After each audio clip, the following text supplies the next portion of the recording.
बिस्मिल्लाहिर्रहमानिर्रहीम, अस्सलाम वालेकुम। Today we are going to discuss about genetic code कि आज हमने पढ़ना है जेनेटिक कोड क्या है। तो जब हमने डीएनए की बात की थी तो हमने कहा था डीएनए के ऊपर छोटे छोटे सेगमेंट्स प्रेजेंट होते हैं। उन सेगमेंट्स को हमने जीन का नाम दिया था। और फिर जीन क्या थे? जीन हमने कहा था it is a sequence of a nucleotide. ठीक है, तो डीएनए के ऊपर छोटे छोटे सेगमेंट्स प्रेजेंट होते हैं जिन्हें हम जीन कहते हैं। और जीन क्या है? Gene is a sequence of a nucleotide. अब ये एक सिंगल स्टैंडर्ड डीएनए है। ठीक है, यहाँ पे दो नहीं बनाए, एक ही बनाया है। तो अब डीएनए से हमने अभी प्रीवियस लेक्चर में डिस्कस किया था कि मैसेंजर आरएनए बनता है, फिर मैसेंजर आरएनए राइबोसोम के ऊपर जाके प्रोटीन्स बनवाता है। फिर जब हमने डीएनए से मैसेंजर आरएनए बनवाया, फिर आरएनए से प्रोटीन बनी। अब प्रोटीन क्या है? प्रोटीन किस चीज़ से मिलके बनी है? वो अमाइनो एसिड से मिलके बनी है। ठीक है, डिफरेंट अमाइनो एसिड आपस में अरेंज होते हैं, तो पेप्टाइड बॉन्ड के थ्रू अरेंज होते हैं और वो प्रोटीन बनाते हैं। तो प्रोटीन क्या है? प्रोटीन जो है वो डिफरेंट इमाइनो एसिड से मिलके बनी हुई है। अब जो डिफरेंट इमाइनो एसिड आपस में जुड़े हो, किस बॉन्ड के थ्रू जुड़े, वो पेप्टाइड बॉन्ड के थ्रू जुड़े हुए हैं।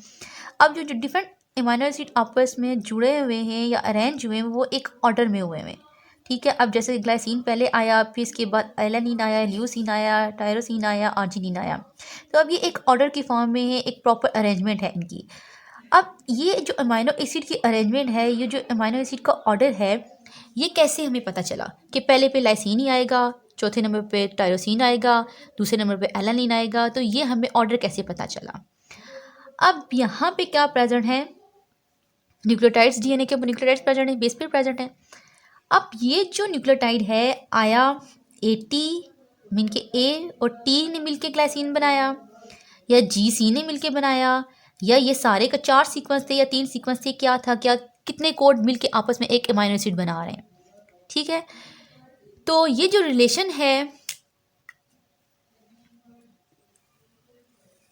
प्रोटीन बनने तक का, ठीक है, जो जो रिलेशनशिप है सीक्वेंस ऑफ न्यूक्लियोटाइड के दरमियान और अमाइनो एसिड के दरमियान, इस रिलेशन को हम क्या कहते हैं? Genetic code. कि कोई ना कोई तो रिलेशन है, कोई ना कोई चीज़ है जो बता रही है कि अमाइनो एसिड इस ऑर्डर में होंगे। अब order of amino acid in a protein is according to the sequence of nucleotide in a DNA. कि अब न्यूक्लियोटाइड का जो सीक्वेंस होगा, अब यहाँ फॉर एग्जाम्पल मैं कहती हूँ ये जो सीक्वेंस प्रेजेंट है ए टी जी सी, ये क्या बना रहा है? ये ग्लाइसिन बना रहा है। फिर टी जी ए ये बना रहा है, एलानिन बना रहा है। तो अब ये सीक्वेंस क्या है? न्यूक्लियोटाइड का सीक्वेंस क्या बता रहा है? कि ऑर्डर ऑफ अमाइनो एसिड बता रहा है कि प्रोटीन में ऐसे अमाइनो एसिड अरेंज होंगे कि पहले पे ग्लाइसिन आएगा, फिर एलानिन आएगा, ल्यूसीन आएगा, टायरोसिन आएगा, आर्जिनिन आएगा। तो अब इनके दरमियान कोई ना कोई चीज़ है जो इस तरह का सीक्वेंस आ रहा है, जो इस तरह का ऑर्डर आ रहा है, वो चीज़ क्या है? वो जेनेटिक कोड है। अब जेनेटिक कोड क्या है, हम इसे डिस्कस करते हैं। तो आज का लेक्चर भी हमारा यही है कि जेनेटिक कोड क्या है। तो जेनेटिक कोड की जब हम बात करें तो genetic code is a combination of a 3 nucleotide. ये 3 न्यूक्लियोटाइड का एक सीक्वेंस है। अब वैसे तो अगर हम बात करें तो हमारे पास 4 होती हैं basis, adenine, guanosine, cytosine, thiamine. ठीक है, 4 हैं। अब टोटल अमाइनो एसिड है हमारे पास, वो कितने हैं? वो 20 अमाइनो एसिड हैं। अब अगर हम एक एक बेस पेयर लें, मीन के एक एक बेस लें कि आया ये एडिनिन एक अमाइनो एसिड बना रही है, एक ग्वानोसिन अमाइनो एसिड बना रही है, एक साइटोसिन बना रही है, एक थायामीन बना रही है, तो हमारे पास तो टोटल 20 है। तो ये तो टोटल 4 कोड बन रहे हैं। तो ये फिनोमेना भी गलत हो गया। ठीक है, कि क्योंकि हमारे पास 20 अमाइनो एसिड हैं, तो बेस जो हमारे पास बन रही है, कोड बन रहे हैं, वो 4 बन रहे हैं। तो डैट्स मीन वो इनफ नहीं है। जब हमने एक बेस ली तो 4 मल्टीप्लाई बाई 1 मतलब एक कर लो, तो 4 कोड बनेंगे, 4 कोडोन बनेंगे। तो ये हमारे पास 20 अमाइनो एसिड के लिए इनफ नहीं है। फिर इन्होंने क्या किया? फिर साइंटिस्ट ने 2 बेस ले लिए कि आपके पास एक ए जी बन गया, एक जी सी बन गया, एक सी टी बन गया। तो इस तरह के इन्होंने कोड बनाना शुरू कर दिए। तो भी हमारे पास टोटल कितने कोड बने? 16 कोड बने, क्योंकि हमारे पास बेस पे कितने हैं? 4 हैं, और हमने बनाने कितने हैं? 2-2 के बनाने। तो फिर हमारे पास 4 मल्टीप्लाई 4 इज इक्वल टू 16। तो 16 कोड आ गए, 16 कोडोन आ गए। तो ये भी हमारे पास अब 16 कोडोन आए, तो माइनस हमारे पास कितने हैं? 20 हैं। अब ये भी कम पड़ गए।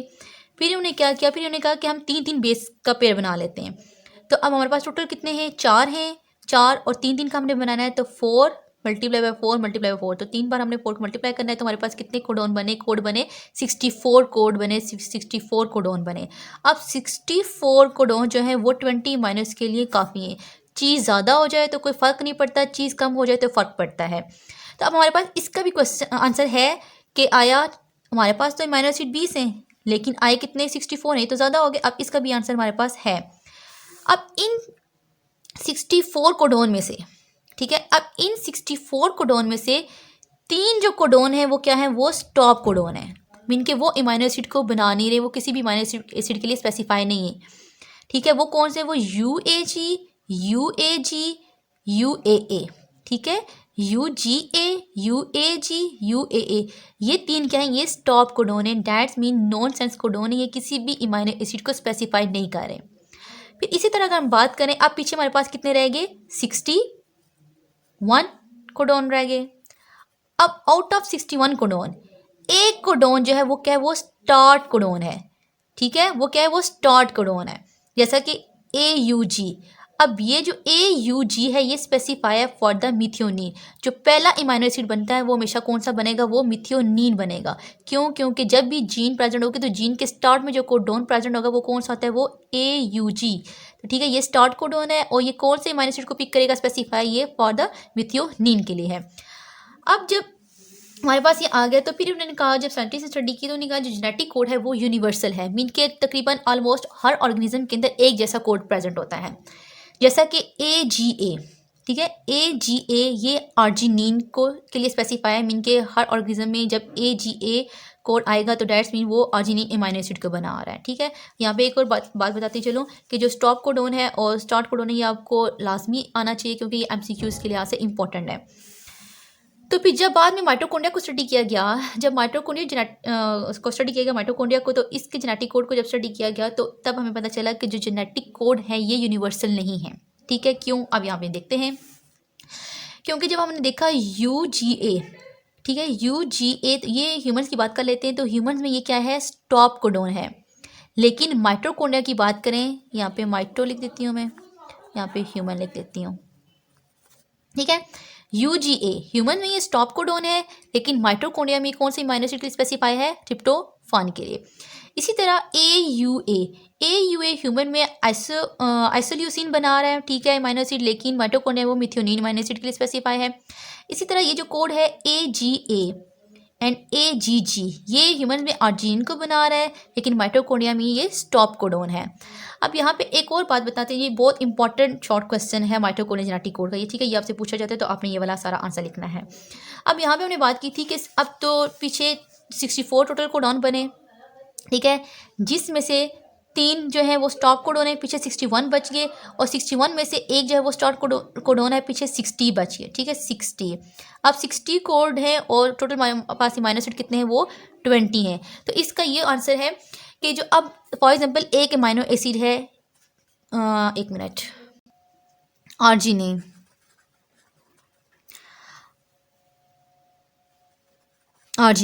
अब आर्जिनिन का कोड है CGU, CGC, CGA, CGG, AGA, AGG, 1 2 3 4 5 6 code हैं सिर्फ आर्जिनिन के लिए, ठीक है। तो इसका मतलब ये हुआ कि हर अमीनो एसिड के लिए ज़रूरी नहीं है कि सिर्फ एक ही कोड हो, ठीक है, हर अमीनो एसिड के लिए ज़रूरी नहीं है सिर्फ एक ही कोड हो, कोडोन हो या कोड हो, बल्कि क्या होते हैं, डिफरेंट भी हो सकते हैं। मीन के एक से ज़्यादा, जैसे किसी का नाम होता है, मतलब एक बंदे के 4-5 नाम होते हैं, तो आप ये कह लो कोई एजेंट हमने छोड़ा हो तो उसको हमने ये बताया कि भाई मैं तुम्हें ये भी नाम लेके पुकार सकता हूँ, ये भी नाम लेके पुकार सकता हूँ। तो इसी तरह क्या होगा कि हर अमीनो एसिड का सिर्फ एक कोड नहीं है, बल्कि एक से ज़्यादा भी, किसी के 2 हो सकते हैं, किसी के 4, किसी के 5, किसी के 6, सिवाय एक के, जैसा कि आपके पास है ट्रिप्टोफान,